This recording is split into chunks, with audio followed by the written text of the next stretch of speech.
I inherited a house falling apart from my father, but what was hidden in the floor? Michael Andrew Johnson never imagined that phone call from the lawyer would change his life forever. 3 years after his father's passing, he had finally managed to sort out the inheritance paperwork, which consisted only of an old house in rural Virginia.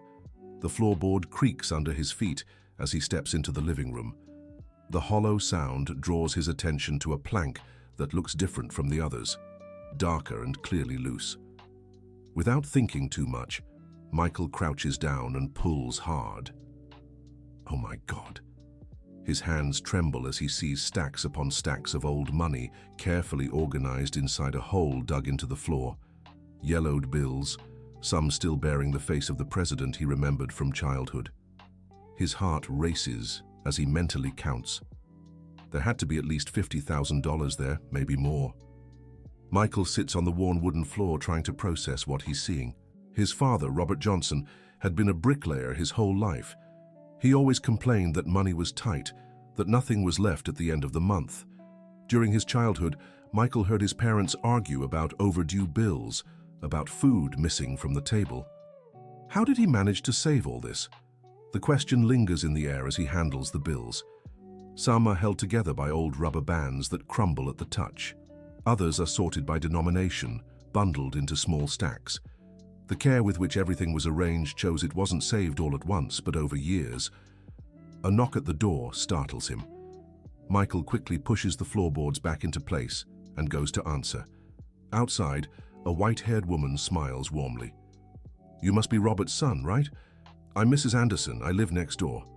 I saw the light on and came to welcome you." "Thank you, Mrs. Anderson. I'm Michael. Just came to check on the house." Her eyes fill with tears. "Your father was a good man, a hard worker. Too hard, I'd say. He spent all day at construction sites and came home late at night. In his last years, he lived here alone. Very quiet." "Did you know him well?" "Oh, honey, I sure did. I've lived next door for over 30 years. Your father..." She hesitates, as if searching for the right words. "He wasn't much of a talker, but I could tell he carried a heavy burden in his heart." Michael invites Mrs. Anderson inside. The house smells of mold and neglect. Peeling walls tell stories of years without care. Furniture covered in sheets looks like ghosts of the past. "Mrs. Anderson, do you remember if my father had money troubles? I always thought he struggled." The neighbor sits in an old chair and sighs deeply. "It's a long story, dear. Your father was always very frugal. Sometimes I'd see him at the market buying only the basics, always choosing the cheapest. But he worked so hard, took odd jobs on weekends, never stopped. Did he ever mention saving money?" "Not directly, but I suspected. Once I caught him counting bills on the porch, thinking no one was watching. When he noticed me, he put it all away quickly." Dear listener, if you're enjoying the story, take a moment to like and especially subscribe to the channel. It really helps us who are just starting out. Now continuing. The conversation with Mrs. Anderson leaves Michael even more confused. After she leaves, he returns to the living room and removes the loose floorboards again. This time he examines everything more carefully. At the bottom of the hole he finds a small rusted metal box. Inside, along with a few more bills, there's a small key and a folded piece of paper. The shaky handwriting reads, "Under the 3rd floorboard in the back bedroom." Michael feels a chill in his stomach. There were more hiding spots. The back bedroom was where his father had slept. Small and simple, it contained only a single bed, an old wardrobe, and a nightstand. Michael counts the floorboards and finds the 3rd one. This one is also loose. Inside the 2nd hiding spot, he finds old documents and more money. But what catches his attention are photographs, pictures of himself at different ages, playing in the backyard, going to school, high school graduation, photos he never knew existed. "Dad was watching me." The revelation brings tears to his eyes. Why had his father never reached out? Why had he kept these photos hidden? Michael and Robert had a distant relationship. After their parents' separation, when Michael was 15, their meetings became rare and uncomfortable. Among the documents, he finds old bank statements, monthly deposits of small but consistent amounts. The account had been closed just 6 months before his father's passing. The total sums explain at least part of the hidden money. But there's more. A sealed letter with the name Michael written on the outside. His hands tremble as he opens the yellowed envelope. My son, if you're reading this, it means the time has come for you to know the truth. The money you found was saved with your future in mind. I know I was a distant father, but you were always in my thoughts and in my heart.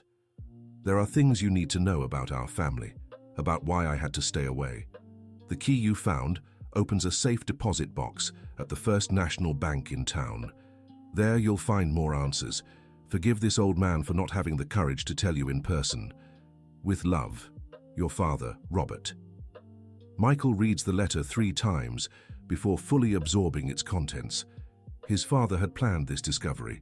He was certain his son would come to the house and find the hiding spots. But what other truths were waiting? The next morning, Michael goes to the bank. The manager, a middle-aged man named Richard, greets him warmly. Mr. Johnson was a long-time client of ours, a very private man, but punctual with his commitments. I'll retrieve the box. The small safe deposit box contains more documents and a considerable sum of money. But what shocks Michael most are birth certificates, not just his, but another one for a child named Emily Johnson, born 2 years before him. I have a sister? Richard examines the documents. From what I see here, yes. Your father maintained this box for over 20 years. He always came alone very discreetly. The discovery shakes Michael deeply. His whole life he believed he was an only child. Why had his parents never mentioned Emily? Where was she? Why had she been separated from the family? Back at the house, Michael searches for more clues about this unknown sister. He rummages through drawers, examines every corner of the rooms. In the dusty attic, he finds an old suitcase. Inside, carefully folded baby clothes and more photographs. The photos show a little girl playing in the backyard of the same house where Michael now stands. She looks like him, the same light eyes, the same face shape. On the back of one photo, a date and location. Emily, age 3, Hot Springs, 1995. Michael does the math. If Emily was born 2 years before him, she would be about 35 now. Hot Springs was just a 2-hour drive away. Maybe she still lived in the area. The search for Emily becomes an obsession. Michael spends days going door to door in Hot Springs, showing the photographs to anyone willing to look. Many shake their heads no. Others say the girl looks familiar, but can't place her. It's in a small bakery downtown that he finally finds a solid lead. The owner, a woman named Margaret, studies the photo carefully. This girl, she reminds me so much of Emily, who worked here a few years ago, but she used a different last name, Miller, I think. Do you know where I can find her? She moved to Atlanta, if I'm not mistaken. She worked as a nurse, a very dedicated young woman, but she always seemed to carry a sadness with her. Michael feels his heart race. Finally, a concrete lead. Atlanta was a big city, but with her name and profession, maybe he could track her down. The trip to the capital of Virginia takes 3 hours. Michael goes straight to the Regional Nursing Council, where he gets a list of professionals named Emily Miller. There are several, but only one is around the age he's looking for. The address leads him to a modest neighborhood on the outskirts of Atlanta. The house is small but well kept, with a garden out front and clothes drying on the line. Michael takes a deep breath before knocking on the door. A woman answers. Michael nearly loses his breath when he sees her. It's like looking at a female version of himself. The same light eyes, the same shape of the face, even the way she tilts her head when she speaks. "Can I help you? Are you Emily Johnson Miller?" Her face changes completely. The color drains from her cheeks and she grips the door tightly. "Who wants to know?" "My name is Michael Johnson. I think I'm your brother." Emily falls silent for several long seconds. Her eyes fill with tears, and she invites Michael inside. The living room is simple but cozy. Photos of a little girl decorate the walls. "How did you find me?" she asks, her voice trembling. Michael tells her about inheriting the house, about the hidden money, about the documents in the bank's safe. Emily listens quietly, occasionally wiping the tears that stream down her face. I always knew I had a brother, she finally says. Mum told me before she passed. She said you lived with Dad and that I was raised by my grandmother. Why were we separated? Emily stands up and goes to a drawer, pulling out a folder with old documents. When I was little, our parents split up. There was a bad fight, something about money and responsibilities. Mom took you, Dad kept me. But after a few months, Mom showed up here saying she couldn't support me and left me with Grandma Barbara. And our father never tried to get you back? He did try. Grandma told me he came here all the time trying to take me back, but she wouldn't let him. She said he wasn't in a position to raise a little girl alone. Michael feels a tightness in his chest. He imagines their fathers suffering, separated from both children, fighting to keep his family together. Emily, our father saved money his whole life. I think it was for us, for when we found each other again. He passed away, didn't he? 3 years ago. He went in his sleep peacefully. Emily cries silently. Michael steps closer and hesitantly offers a hug. She accepts, and the two stay like that for long minutes. Two strangers who share the same blood, trying to make up for decades apart. I have a daughter, Emily says, pointing to the photos on the wall. Sophia, she's 8. She's always asking about Grandpa's side of the family. Where is she now? At school. She'll be back at 4. Michael spends the rest of the afternoon getting to know his sister's life. Emily works at a public hospital, is a single mother, and struggles to give her daughter a decent life. She's lived in that rented house for 5 years and dreams of buying her own place. When Sophia comes home from school, she's shy at first around Michael, but she quickly warms up when she learns he's her uncle. The girl is bright and affectionate, with the same light eyes as the Johnson family. Uncle Michael, did you know Grandpa Robert? She asks over dinner. I did, sweetheart. He was your grandfather. Mom said he was a really hard worker. He was, and you two were always in his heart. Dear listener, if you're enjoying the story, please take a moment to like and especially subscribe to the channel. It helps us a lot as we're just starting out. Now, continuing. That night, Michael stays over at Emily's house. They talk late into the night, filling in the gaps of a lifetime apart. Emily shares about her grandmother Barbara, who raised her with love but always struggled financially. She talks about her fight to study nursing, her early pregnancy, and the abandonment by Sophia's father. Did you know Dad was watching us? Michael shows the photos he found in the house. Emily examines the images carefully. I remember taking some of these photos at school. How did he get them? I don't know, but he must have had his ways of keeping up with our lives. That makes me both happy and sad. Happy to know he cared, sad he never had the courage to reach out. The next morning, Michael makes a decision. He wants to split the money he found with Emily and help her achieve her dream of owning a home. But when he shares his plan, she refuses at first. That money is rightfully yours. You're the one who inherited the house. Emily, we're siblings. Dad saved this money for both of us, I'm sure of it. Their conversation is interrupted by a call on Emily's phone. It's from the hospital where she works.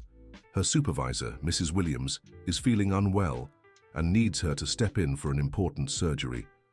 I have to go. Can you stay here with Sophia? She'll leave for school soon. Michael agrees to watch his niece. On the way to school, Sophia shares her mother's dreams. Uncle, Mom always wanted a house with a yard where I could play. She works so hard to save money. Sometimes she takes double shifts. And what do you want to be when you grow up? I want to be a doctor like Mom. Well, she's a nurse, but I want to help people too. The girl's simplicity and innocence move Michael deeply. In Sophia, he sees the chance to be the uncle he never had the opportunity to be part of a family he never knew existed. When Emily returns from the hospital that afternoon, she looks visibly exhausted. The surgery was complicated, and she had to stand for hours assisting the doctor. How was Sophia?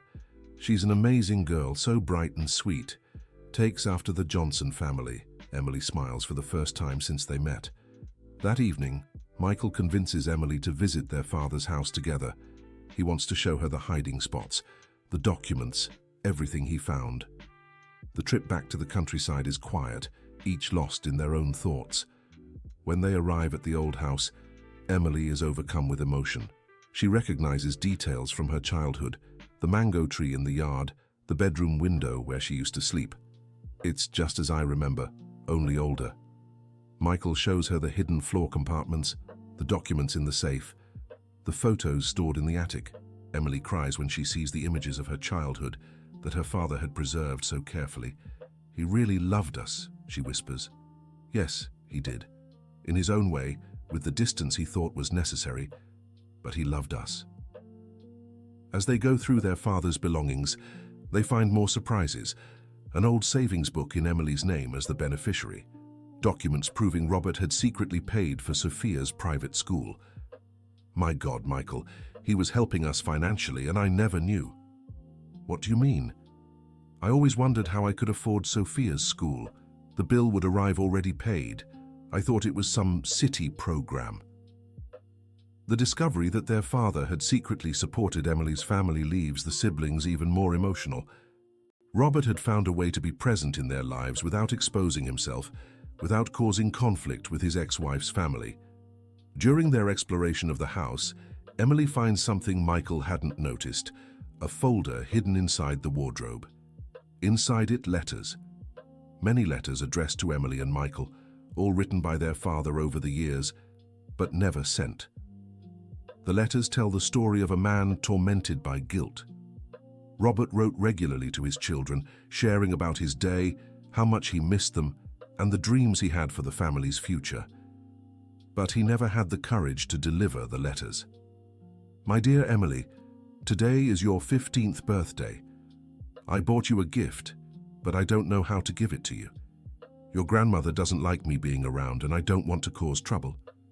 I'm keeping the gift here with me, along with all the other years I've missed." Emily reads aloud, her voice trembling. "Michael, my son, I saw you playing soccer at school today. You play really well, just like your old man. I wish I could teach you a few tricks, but I know your mother doesn't want me near. Maybe one day you'll understand. I always tried to do what was best for you." Michael reads his own letter. The letters reveal a father who followed every important moment of his children's lives from afar. Graduations, birthdays, first jobs, Sophia's birth. Robert was always nearby, watching, worrying, but respecting the distance he felt he had to keep. "Why did he never send these letters?" Emily asks. "I think he was afraid of how we'd react, afraid of being rejected for good." Among the papers, they also find medical records. Robert had undergone psychological treatment for several years, battling depression caused by the family's separation. The reports show a man in pain, blaming himself for failing to keep the family together. "Dad was sick, and we didn't even know," Emily remarks, reading the medical reports. "He carried this burden alone for years." The discovery of their father's mental health struggles adds a new layer of understanding to the family's story. Robert wasn't just a distant man, but someone fighting his own emotional limitations. That night, the siblings decide to sleep in their father's house. Emily in the room that was hers as a child, Michael in the room where he found the photos. It's an intense experience, being in that space filled with memories and revelations. In the middle of the night, Michael wakes to a noise. He finds Emily in the kitchen, flipping through their father's letters by candlelight. "I couldn't sleep," she explains. "Me neither. It's a lot to take in." "Michael," I was thinking, what if we renovated this house, turned it into a place where the Johnson family could truly come together? The idea moves Michael. The house that once represented abandonment and sadness could become a symbol of reunion and renewal. It'd be a big job. The house needs a lot of work. But we have the money Dad saved and we have each other now. What about Sophia? How would she feel living far from the city? I talked to her today. She loved the idea of having a big yard to play in. And the school here is good. I checked. The decision to renovate the house marks the start of a new chapter in the siblings' lives. In the following months, Michael leaves his job in New York City and moves to rural Virginia. Emily requests a transfer to the local hospital and moves there with Sophia. The house renovation becomes a family project. Everyone pitches in, from choosing paint colors to planting flowers in the garden. Sophia adjusts quickly to her new life. making friends at school and discovering the joys of a small-town childhood. Mrs. Anderson, the neighbor, is moved to see the house coming alive again. She becomes a surrogate grandmother to Sophia and a wise counselor to the adults. "Your father would be so happy to see you together," she remarks, while watching the family working in the garden. During the renovation, they uncover more hidden surprises throughout the house. Old toys stored in the attic, children's clothes carefully preserved, even baby teeth kept in small boxes labeled with the children's names. "Dad saved everything." Emily gets emotional upon finding a small box that reads, "Emily's first tooth." "He must have taken it secretly when you were little," Michael observes. The renovation isn't just physical, it's emotional too. Every restored room represents a piece of the past being healed. Emily's bedroom is painted the color she always dreamed of. Michael's room gets a study desk where he can work as a freelancer. Sophia gets her own room, bright and full of life. The backyard becomes the heart of the home. Michael plants a fruit tree. Emily grows an herb garden, and Sophia has her own play area. It's under the new tree that they decide to create a small memorial for Robert. "It's not a grave," Michael explains to Sophia. "It's a place to remember Grandpa with love. Can I leave flowers for him?" "Of course you can, sweetheart." The memorial consists of a simple stone with a plaque that reads, "Robert Johnson, a father who loved from afar, but loved always." Around it, they plant each family member's favorite flowers. Dear listener, if you're enjoying the story, don't forget to like and especially subscribe to the channel.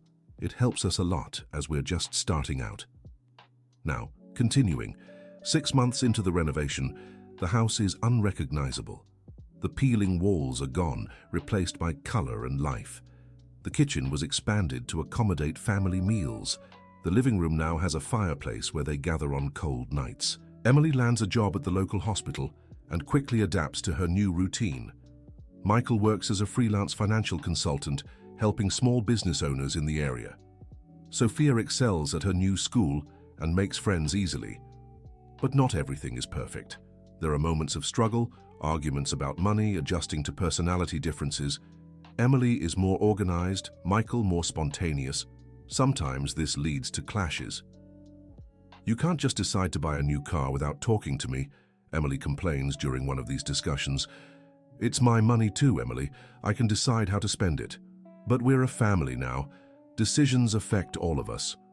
These arguments, though difficult, help the siblings set boundaries and establish rules for living together. They learn to negotiate, compromise, and build a healthy family dynamic. Mrs. Anderson often acts as a mediator in these situations. "You spent your whole lives apart," she reminds them. "It's normal to take time finding the right rhythm. Your father also took time to learn how to live alone." The first Christmas in the renovated house is emotional. Michael and Emily decorate everything carefully, and Sophia helps bake cookies. It's the first time in decades the Johnson family has gathered for a Christmas dinner. "I think Dad would be proud," Emily says, looking at the full table. "I'm sure he would," Michael agrees. During dinner, they raise a toast in Robert's memory. Sophia, though just a child, understands the moment's significance and shares the adults' emotions. "Is Grandpa Robert here with us?" she asks. "In a way, yes," Emily replies. "He's in every corner of this house he loved so much." After Christmas, the siblings make another important decision. They want to find other relatives and learn more about the Johnson family's history. They start researching, talking to old neighbors, and searching records. They discover Robert had an older brother, William Johnson, who lived in another state. The first contact is made by phone, with some hesitation on both sides. "I'm Michael, son of Robert Johnson. I heard your brothers." "Robert? My younger brother? I haven't spoken to him in over 15 years. How is he?" The news of Robert's passing shakes William. He explains that the brothers had a falling out over family matters and never reconciled. William also has children and grandchildren, cousins Michael and Emily never knew. "Would you like to meet them?" Michael invites. "It would be an honor. Robert always spoke of you when we were younger." The meeting with William's family is set for Mother's Day. The Johnson house fills with relatives who haven't seen each other in years. Cousins, nieces, nephews, and grandchildren mingle in the backyard Robert tended so lovingly. William is moved to see the renovated house. Robert would have been so happy seeing this.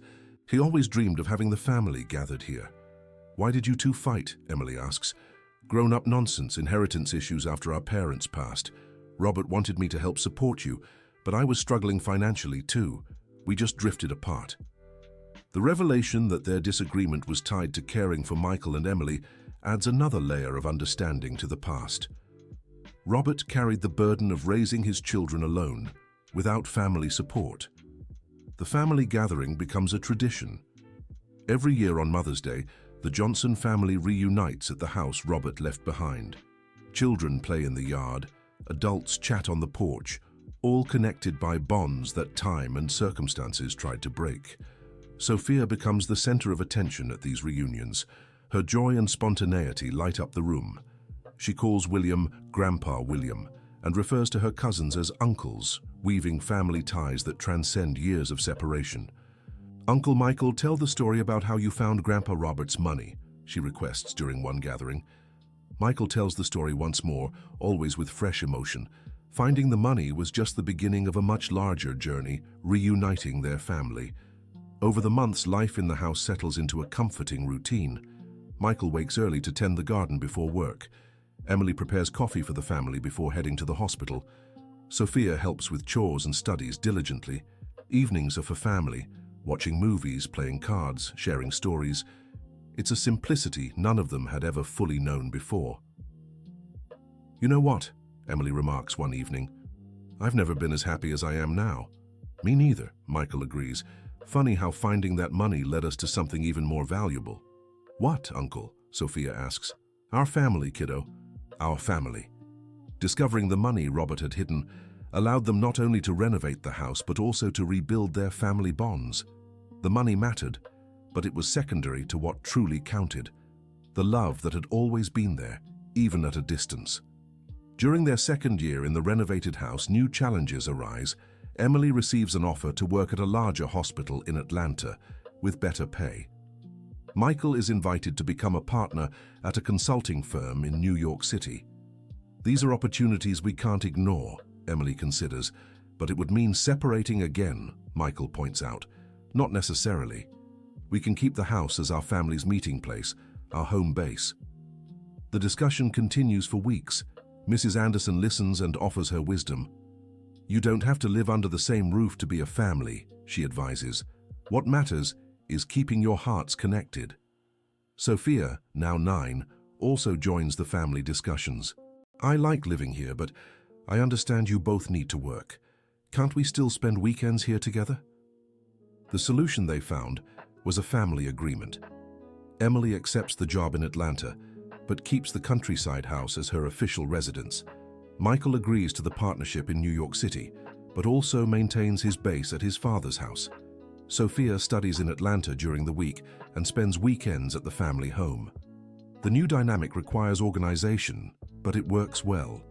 The countryside house becomes a refuge where everyone returns whenever possible. It's there that they celebrate birthdays, holidays, and school vacations. During one of these weekend gatherings, Michael discovers something else in the house. While cleaning the attic, he finds one last surprise left by his father: a sealed envelope hidden behind a beam. Inside the envelope is a final letter from Robert and a small key. "My dear children, if you've reached this point, it means you've managed to find each other and rebuild our family. I'm proud of you." The key opens a safe at the bank in Hot Springs, branch 1247. "There lies my last surprise for you. Use it wisely and always remember, a united family is the greatest treasure there is. With all my eternal love, Dad." The trip to the bank in Hot Springs reveals Robert's final surprise: a life insurance policy he had maintained for 20 years, with Michael and Emily as beneficiaries. The amount is substantial enough to cover Sophia's college education and still leave room for family investments. "Dad planned everything," Emily says, moved. "Even our financial stability. He truly never stopped taking care of us," Michael adds. The insurance money allows the family to make new plans. They decide to set up an education fund for Sophia and invest in a small inn on the property, taking advantage of the area's natural beauty to attract tourists. The Johnson family inn becomes a joint project. Michael uses his management experience, Emily handles the hospitality side, and Sophia helps with creative ideas. Mrs. Anderson becomes a sort of mascot for the place, telling guests stories about the region. The first year of the inn is challenging but rewarding. They welcome families who come seeking the same things they found: peace, unity, and simplicity. Many guests are moved when they hear the Johnson family's story and how they turned tragedy into triumph. "You're an example, Reese," remarks one guest, a 70-year-old woman who came with her family. "You show that it's never too late to rebuild family bonds." During their third year in the renovated house, Sophia turns 11. To celebrate, the family throws a party in the backyard, inviting all the relatives, neighbors, and friends who are part of this journey of rebuilding. "I want to make a speech," Sophia announces at the party. With the spontaneity of an 11-year-old, she thanks everyone present, but especially the grandfather she never met in person. "Grandpa Robert, thank you for saving that money that brought my family back together. Thank you for loving my mum and my uncle even from afar. And thank you for leaving this house where we're so happy." There isn't a dry eye at the party. Sophia's emotional maturity impresses everyone and confirms that she's growing up surrounded by the love and stability the previous generation lacked. That night after the party, Michael, Emily, and Sophia sit on the porch of the house. The full moon lights up the backyard where the tree planted in Robert's memory has grown considerably. "Do you think Dad knew everything would turn out okay?" Emily asks. "I think he had hope," Michael replies, "and he did everything he could to make sure we'd succeed." "He must be happy seeing us like this," Sophia adds with the simple wisdom of a child. The three of them stand there in comfortable silence, contemplating the outcome of a journey that began with the discovery of money hidden in the ground and turned into a story of love, forgiveness, and family rebuilding. The house that once represented abandonment and sadness now pulses with life, laughter, and future plans. The money Robert saved with such sacrifice fulfilled its greater purpose, reuniting the Johnson family. And so, with the scent of the flowers from Emily's garden mingling with the aroma of the coffee Michael prepares every morning, with Sophia's laughter echoing through the backyard where her grandfather once walked alone, the Johnson family found their happy ending. Not a movie ending, but the real beginning of a new story. A story where love overcame distance, where forgiveness healed old wounds, where a simple man from rural Virginia proved that the greatest treasure a father can leave his children isn't money, but the chance to find each other again. End of story. And now, dear listener, tell us, what did you think of Michael and Emily's story? Do you believe Robert made the right choice by keeping the money a secret? Share your honest thoughts in the comments. Your input means so much to us. Don't forget to like this story and, most importantly, subscribe to the channel so you won't miss other heartwarming tales. Thank you so much for joining us.